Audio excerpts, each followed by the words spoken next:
Hey everyone, it's Tara. Welcome to A Loop Through a Loop. We are at the end of December and I'm glad that you came to hang out with me. We're going to talk about some knitting.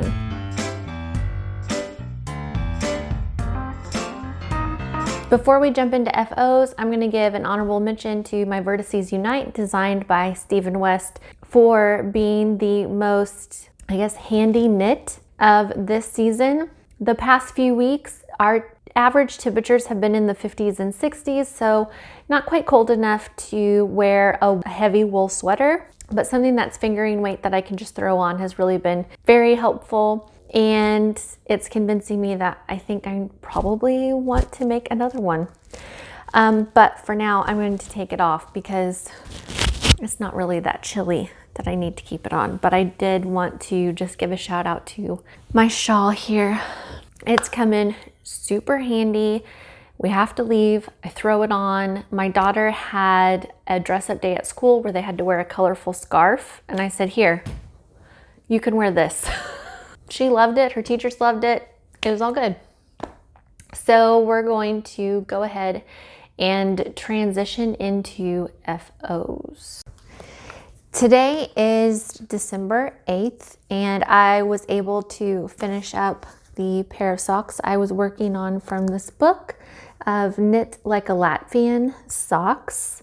I finished up the Alpine Rose pattern. Here are my socks. I knit these up for my best friend back home that's having a baby around the time of my birthday. And she's the one that gifted me the book. And so for her, as a baby present, I made her some socks, some nice wool socks. I used whole super soft yarn for this. So after I made that decision and then I started knitting on them, I was a little worried that there's no nylon in them for stability, but I will just tell her to kind of use them as like cozy house socks. Like, don't be doing housework in them. This would be like, just put them on and be good to wear while you're getting all those baby snuggles. As usual with Whole Super Soft, this took a couple of rinses to get the lanolin out and then a good soak to finish it up. And then I just lay it flat to dry. I don't have anything to block anything. No mat, no pins, no wires.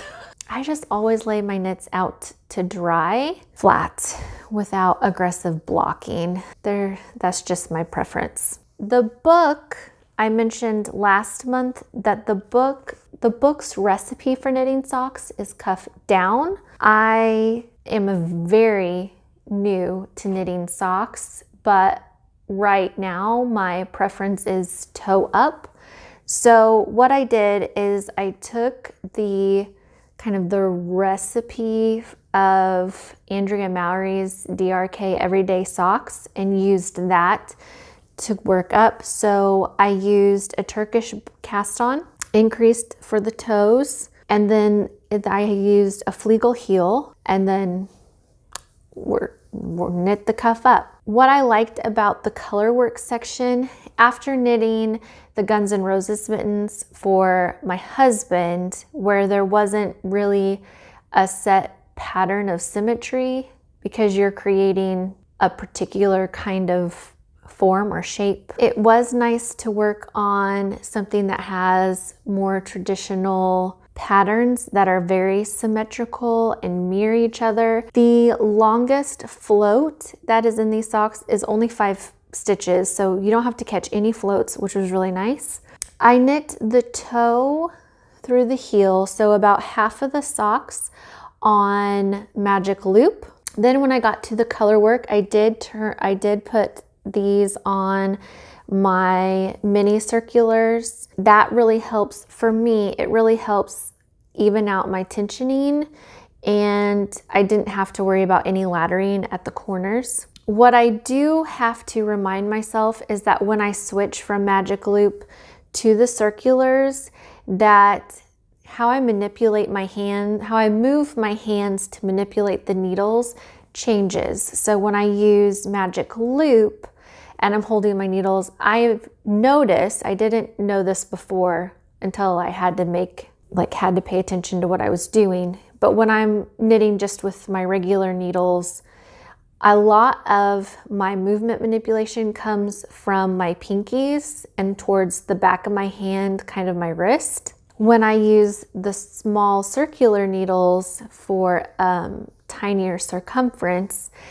and everything is worked right here, most of my movement in my hands comes from my index and my middle fingers and my thumbs. So basically these 3 fingers are doing most of the work. That is what I have found so far that works for me. When I finished this, even before blocking, I had no puckering in any of my color work, especially this middle section down here. This is probably the most intricate design. Everything stayed smooth, and that's also because when I did this color work, I held my yarn all in one hand.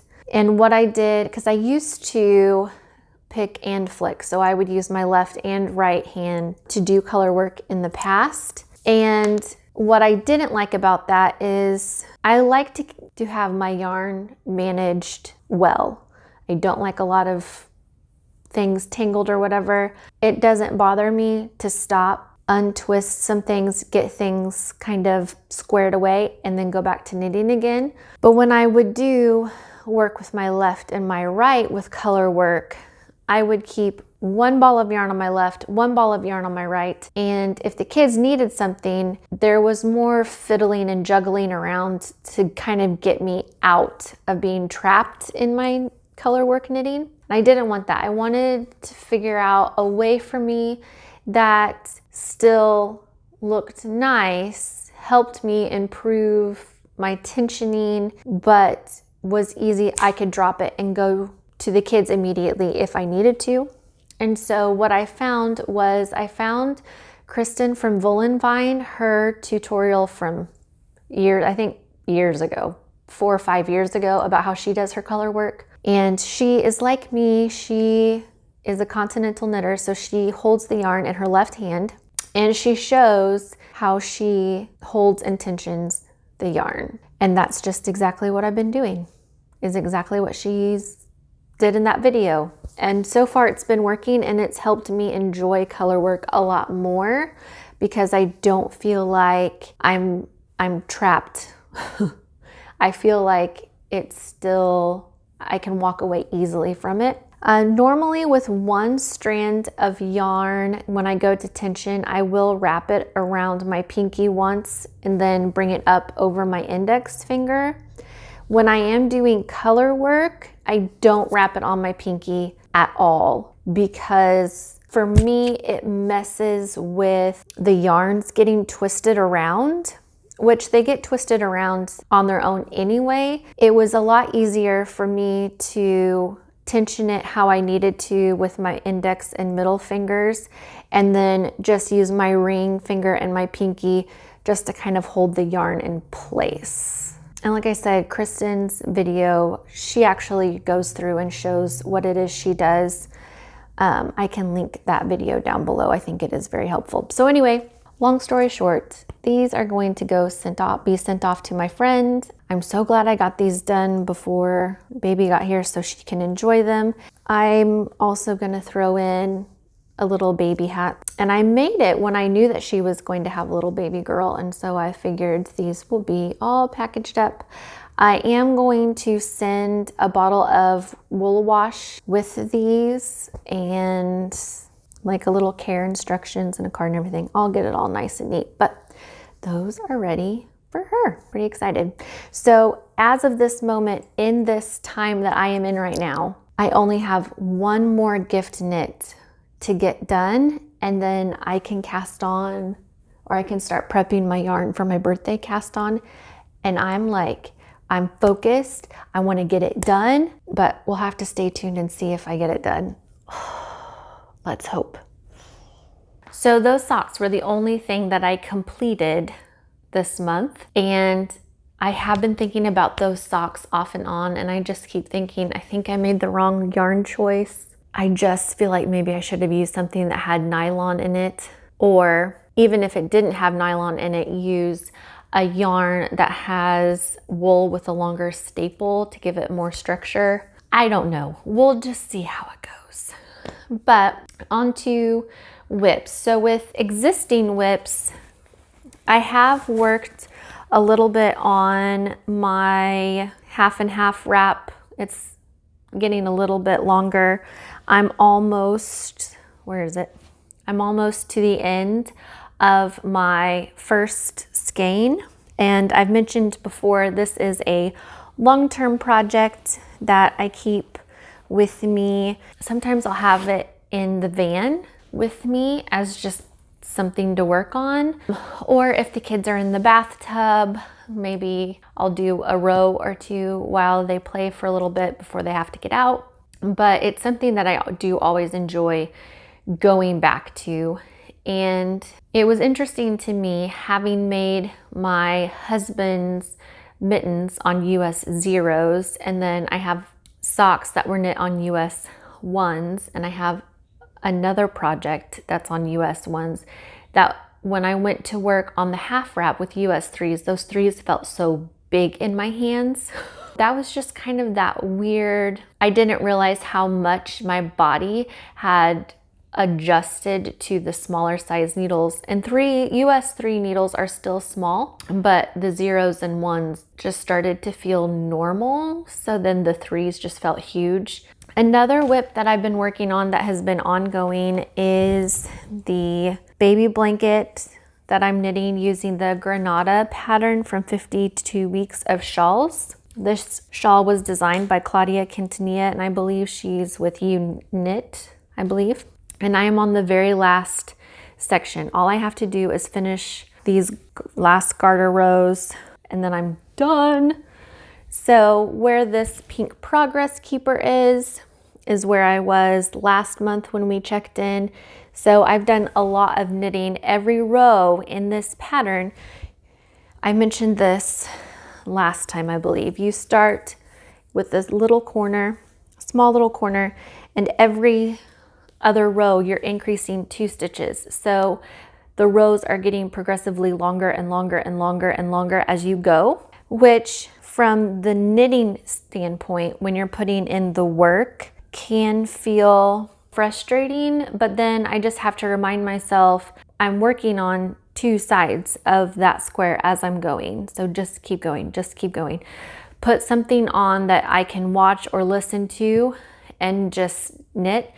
And the great thing is, since I'm only on that garter section, I don't have to have the book with me as I'm working on it. That's kind of the downside of my 52 Weeks of Shawls book. Is it's gorgeous, it's beautiful, I love looking at it, and if I'm sitting at home working on a project, it's fine, but it does not lend itself to be as portable as some of my other projects because that book is kind of heavy. I did try taking some pictures of the charted sections and uploading those into my knitting app that I have, but it just wasn't worth it to me. So that's why I just kind of swapped out projects. I started leaving the baby blanket at home, and I would take the half wrap with me because I didn't have to have a book. And if I got to a part in the pattern where I would need to have a question, I can access it through a digital media form. So those are all the whips that I have already started, that I've made some progress on. That baby blanket, now I'm like, I will get it done. I've kind of taken my time with it and not made myself rush through it, just because I want to make sure that I keep the intention and energy going into it in a positive space, since it's going to people that I really care about and really love. So I just want to make sure that it's my better work and not just work. My new cast on for this month are my birthday socks, and I was a day late starting on these just because my birthday day ended up being a busy day where I was out of the house most of the time. By the time I could sit down, I didn't want to knit. I was just so tired. So I started these the day after, and I am still working on the first sock.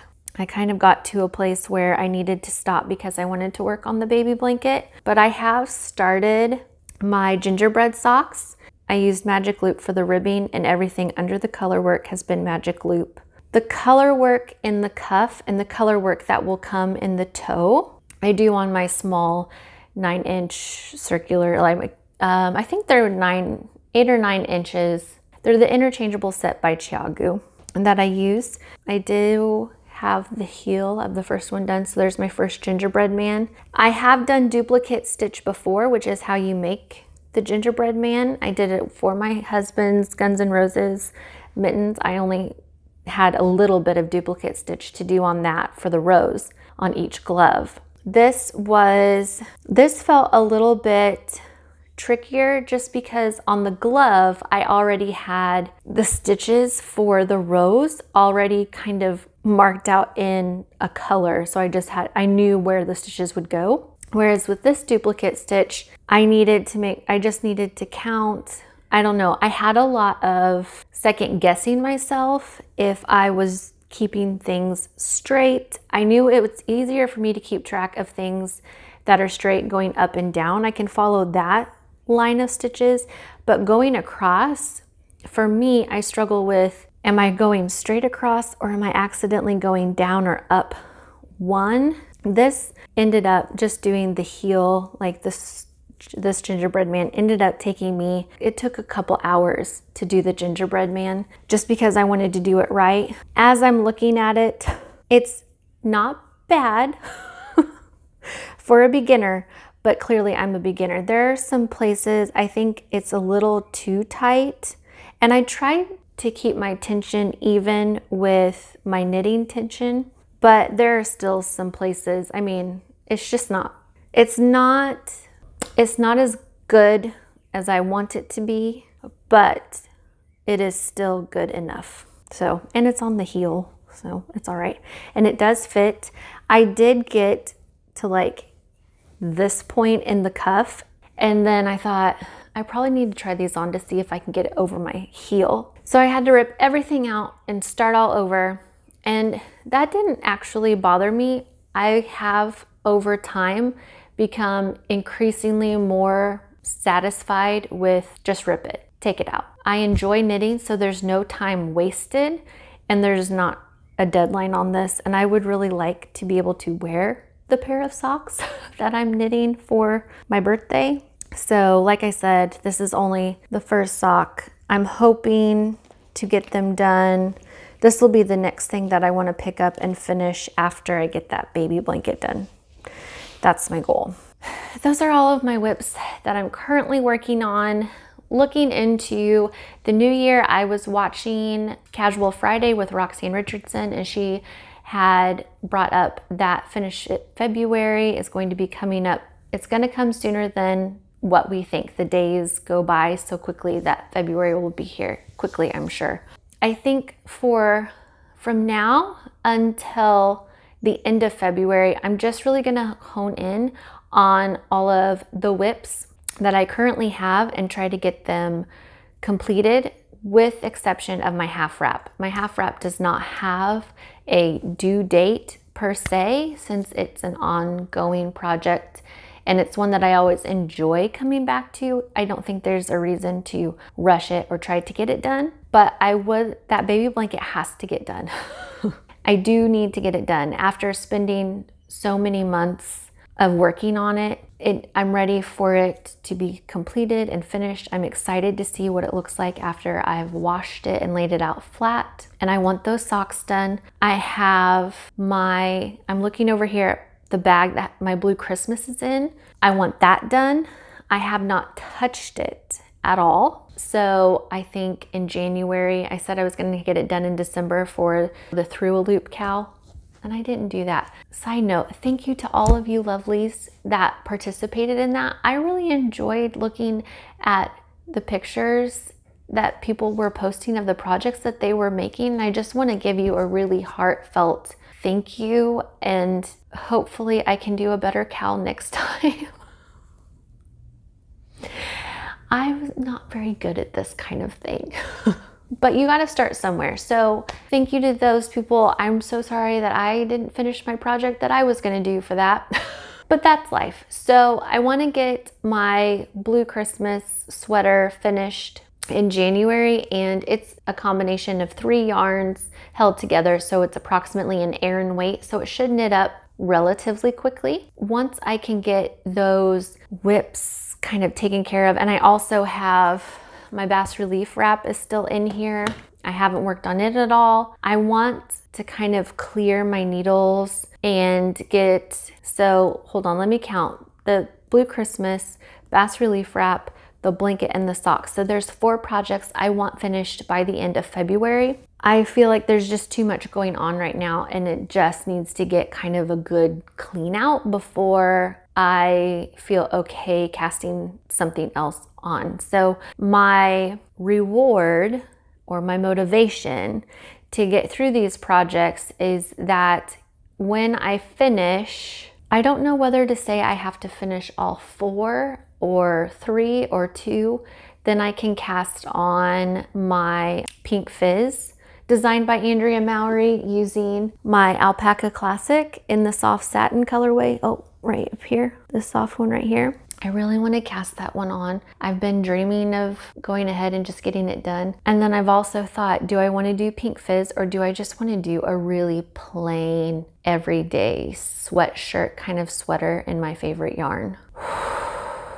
And I'm still kind of debating it, so I'm hoping by the time I finish my other whips, then I'll have that figured out. And then I still have all this yarn that I can play with. I did move all of my Holst yarn down here. So then, well, really it was so I could put my sewing machine and my sewing stuff back up on the regular shelf. So I moved this in front of my books. And so I would like to get into some more color work. I have debated about whether or not to do a make 9 or to choose just one project for the whole year that challenges me, that kind of scares me. I've mentioned this before. And I think what I'm going to do is I'm going to try to find that one project that I really want to try to tackle that will challenge me. There are some things in my head that when I see it, I think, oh, I wish I could do that. Well, the only thing stopping me is that I'm not trying. So if I just try it and it doesn't work, it's just knitting. That's, for me, knitting is low risk because it's just yarn. I can always repurpose the yarn, and there's no time lost because the time that I put into it, I am learning as I'm going. So I think what's been in the back of my head is using my Rowan book, and there are some patterns in here that, like, there's this one sweater. Hold on, let me find the actual picture. There's a Marie Wallen sweater in here. I hope you can see that okay. That could be pretty. I don't know if I care for that shape all that much though. I've always really loved this sweater here. I would do mine without the bow. I don't think I need the bow. And I don't know if I would do the flowers. I don't think I would do intarsia with it. I think I would just duplicate stitch that. And then I've always really loved this jacket. I mean, where would I wear it? I'd wear it around the house. I think this book offers a lot of things, a lot of options that I could consider. And I haven't actually read through any of the instructions on this. So I'm leaning towards either a color work garment or something in brioche. That seems really intimidating to me.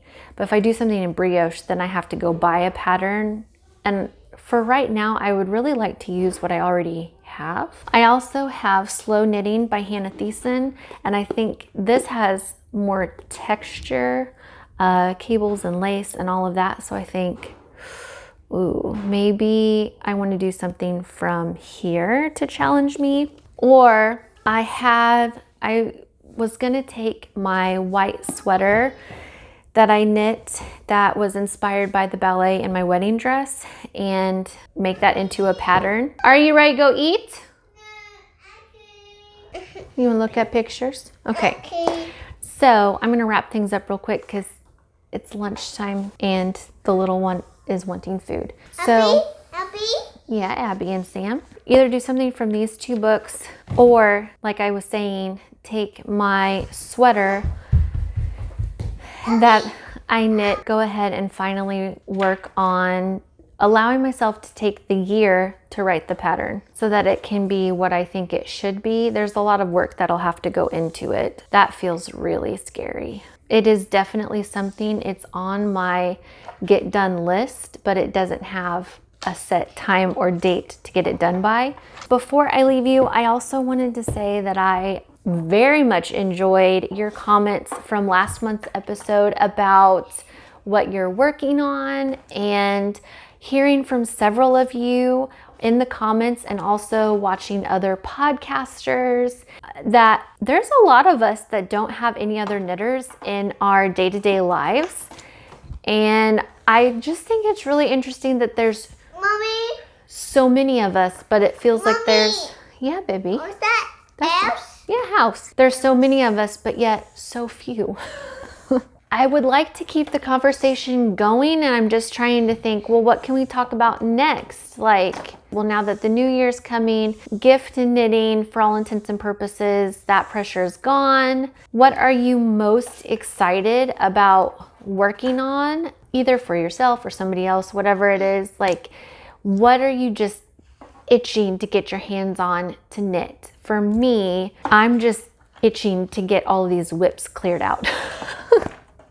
I want to get things done so then I can kind of start a new season of knitting, like cast on new projects. I've noticed over the past 2 years since I've started knitting that I've noticed there's been a noticeable change. How do I word this? I have seen a noticeable change in my thinking process, and not only how I pick out patterns, but also how I pick out yarns. My taste in yarns has just changed a lot. The preferences that I have now come from experience. So the baby's wearing glasses. I'm excited to get projects completed that I've started and start a new season of learning and changing. I'm just really excited about that. Like I said, down below, comment, tell me, I want to know, like, what are the projects or knitting plans that you have that you're super, super excited for? Whether they're this huge project you want to undertake, or maybe it's just like you want to go back to the most simple, plain, basic thing ever. For me, sometimes that's the best thing ever. Are you ready to eat? Okay. Okay, well, that's my cue. I'm done. We're gonna go eat some lunch, and we'll see you in January.